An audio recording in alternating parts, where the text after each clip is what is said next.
Hi friend, good morning. आज के हमारे साथे अपूर्व भाई आछे। आज के सकाल सकाल काजेर उद्देश्य बेरिये पड़ेछि। देखी कतदूर जाई, कतदूर की काज आछे, तारपरे आपनादेरके जानाबो कोथाय की काज हच्छे ना हच्छे। এই এখন আমরা রাস্তা দিয়ে কাজের উদ্দেশ্যে যাচ্ছি। কাজের গন্তব্যস্থান তারবাসিনী। আমাদের দুই পাশে দেখতে পাচ্ছ সবুজ, একদম চারিদিকে সবুজ আর সবুজ, এদিকে সবুজ ধান খেতে ভরা। এখন একটু আমরা দাঁড়িয়ে রেস্ট নিয়ে নিচ্ছি। আমার পেছনে দেখতে পাচ্ছ অপূর্ব দাঁড়িয়ে আছে। আমরা যখনই এই রোডে কাজে যাই তখন আমরা এখানে একটু দাঁড়িয়ে একটু রেস্ট নিয়ে নিই। এখানে আমাদের সাইকেলে এখন যন্ত্রপাতি বাঁধা আছে, দেখতেই পাচ্ছ অনেক গাড়ি বারকম আছে। আর সূর্যের আলোতে ঠিকমতো তাকাতেও পাচ্ছি না, তারপরেও তোমাদের সাথে কথা বলতে হচ্ছে, ব্লগিং করছি, কিছু করার নেই, একটু অ্যাডজাস্ট করে নিও। তো এখন পর্যন্ত তো 1.5 ঘন্টা সাইকেল চালিয়ে এসেছি, এখন 10-15 মিনিট যেতে হবে সামনে। এই অপূর্ব ভাঙছে, নিচেরটা উপরেরটা আমি ভেঙেছি। তো এত শক্ত কি বলবো, যেটা ভাঙতে আমাদের চান কয়লা হয়ে যাচ্ছে। 10 ইঞ্চি পাকা কাঠি দেওয়া আছে সিমেন্ট বালি দিয়ে, এত শক্ত শাবলে তো হচ্ছে না, হাম্বারে মেরেও সেই আলগা করা যাচ্ছে না। সে হাম্বারে মারছি পুরো ঘরটা নড়ে যাচ্ছে। তো তার থেকে বেটার শাবলে আর সেনে তুলে দিয়ে এই টুকটুক করে মারছি, ভাঙছি। ওপাশ থেকে দেখতেই পাচ্ছ ভাই শাবলে করে মারছে, মেরে ইটটাকে তোলার চেষ্টা করছে। তো অনেক কষ্ট করে অনেকক্ষণের পর এইটুকুনি একটা ইট খালি উঠলো। তারপরে এখন আরও ভাঙার চেষ্টা করছে, দেখি কতদূর কি ভাঙতে পারে। তারপরে আমার কাজ শুরু হবে। মারছে, দেখতেই পাচ্ছ কত কষ্টের কাজ। এখন এখান থেকে আমার কাজ শুরু হলো। আমার কাজ হচ্ছে সাইডগুলো একটু ফিনিশিং করা। শুধু সাইডগুলো নয়, যে বড় ইটগুলো যে ভাঙবো না সেটা নয়, সেটাও করছি। তো অনেকক্ষণ ধরে মারলো, এবারে এখন আলা হয়ে গেছে। তারপরে তো বললাম যে একটু রেস্ট নিই, আমি একটু কাজটা করতে থাকি। তো সাইডগুলো ট্রেস করে নিচ্ছি, সাইডগুলো বেশ সুন্দর করে 10 ইঞ্চি কাটিং করে নিচ্ছি, দেখতেই পাচ্ছ। তো এত শক্ত, এই ছেনি হাতুড়ি দিয়েও কাটিং করতে কী বলবো, আমার মতো কিছুই নেই, আর কিছু করারও নেই। মিস্ত্রি 10 ইঞ্চি চেয়েছি, তো 10 ইঞ্চি দিতে হবে।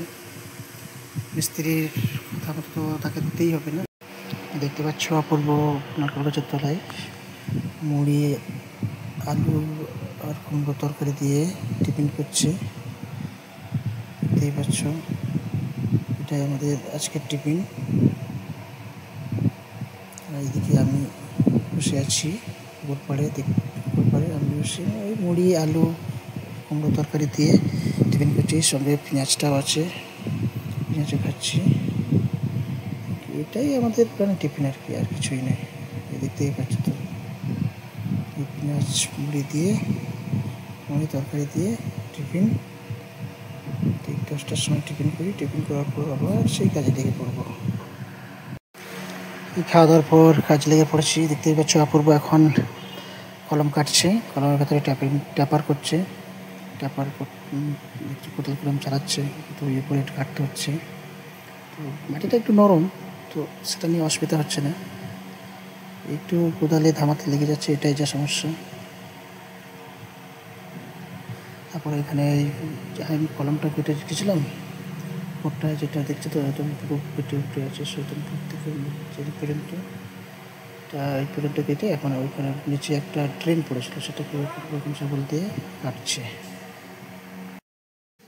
এখানে বরফের লাস্ট ফিনিশিং টাচ দেওয়া হচ্ছে, যেটাতে আমার ইটটা যেটা ভাঙছিলাম, বরফ কাটা ইটটা একটুখানি বাকি ছিল, ওটাকে ভেঙে দিয়ে কমপ্লিট হয়ে যাবে। তারপরে আবার নিচে ভালো করে পরিষ্কার করে সবটাকে ফিনিশিং দিতে হবে। তারপর এটা করছে।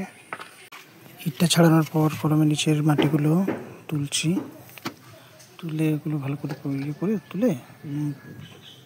তোলা হচ্ছে। এখন মাটিটা ভিজা, নরম, কিন্তু একটু ভিজা বলে কোদালে লাগছে, এটাই জাস্ট অসুবিধা, আর কিছু হচ্ছে না সেরকম।